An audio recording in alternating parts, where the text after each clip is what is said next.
Hello प्यारे दोस्तों, आप सभी का स्वागत है कहानियों का ढाबा चैनल पर। दोस्तों, आज की कहानी संत रामानंद जी, जो कि कबीरदास जी के गुरु माने जाते हैं, उनके बारे में है। तो चलिए कहानी की शुरुआत करते हैं। रामानंद जी का जन्म 1299 ईस्वी में प्रयाग में हुआ था। इनकी माता का नाम सुशीला और पिता का नाम पुण्य दमन था। इनके माता पिता धार्मिक विचारों और संस्कारों के थे, इसीलिए रामानंद के विचारों पर भी माता पिता के संस्कारों का प्रभाव पड़ा। बचपन से ही वे पूजा पाठ में रुचि रखने लगे। रामानंद कबीर के गुरु थे।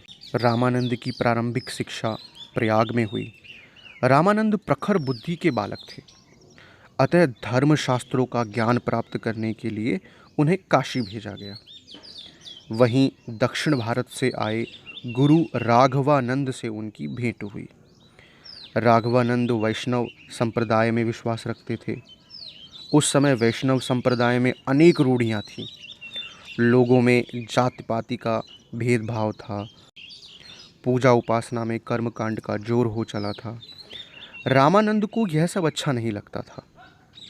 गुरु से शिक्षा दीक्षा प्राप्त करके रामानंद देश भ्रमण को निकल गए और उन्होंने समाज में फैली जाति, धर्म, संप्रदाय आदि की विषमता को जाना और उसे तोड़ने का मन बना लिया। देश भ्रमण के बाद जब रामानंद आश्रम में वापस आए तो गुरु राघवानंद से उन्होंने कहा, तुमने दूसरी जाति के लोगों के साथ भोजन किया है, इसीलिए तुम हमारे आश्रम में नहीं रह सकते। रामानंद को गुरु के इस व्यवहार से आघात पहुंचा और उन्होंने अपने गुरु का आश्रम ही त्याग दिया। रामानंद के मन में समाज में फैली ऊंच नीच, छुआछूत, जाति पाति की भावना को दूर करने का दृढ़ संकल्प था। उनका विचार था कि यदि समाज में इस तरीके की भावनाएं रहीं तो सामाजिक विकास नहीं हो सकता।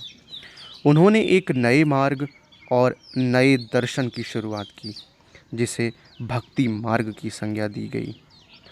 उन्होंने इस मार्ग को अधिक उदार और समता मूलक बनाया और भक्ति के द्वार धनी, निर्धन, नारी, पुरुष सबके लिए खोल दिए।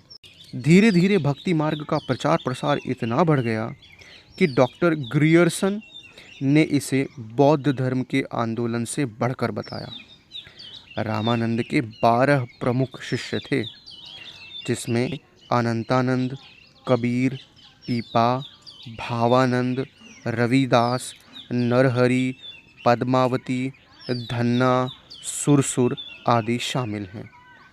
रामानंद संस्कृत के विद्वान थे और संस्कृत में उन्होंने अनेक ग्रंथों की रचना की, किंतु उन्होंने अपने उपदेश व विचारों को जन भाषा हिंदी में प्रचारित प्रसारित कराया।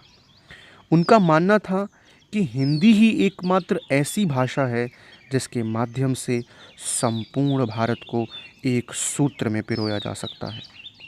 रामानंद महान संत थे। उनकी वाणी में जादू था। भक्ति में सराबोर रामानंद ने ईश्वर भक्ति को सभी दुखों का निदान एवं सुखमय जीवन यापन करने का सबसे अच्छा मार्ग बताया। लगभग 112 वर्ष की आयु में 1412 ईस्वी में रामानंद जी का निधन हो गया। संत रामानंद राम के अनन्य भक्त और भक्ति आंदोलन के जनक के रूप में सदैव स्मरण किए जाते रहेंगे। तो दोस्तों, आज की कहानी में बस इतना ही। अगर आपको हमारी कहानी अच्छी लगी तो कमेंट सेक्शन में ज़रूर बताइएगा और हमारी वीडियोस को लाइक करना मत भूलिएगा।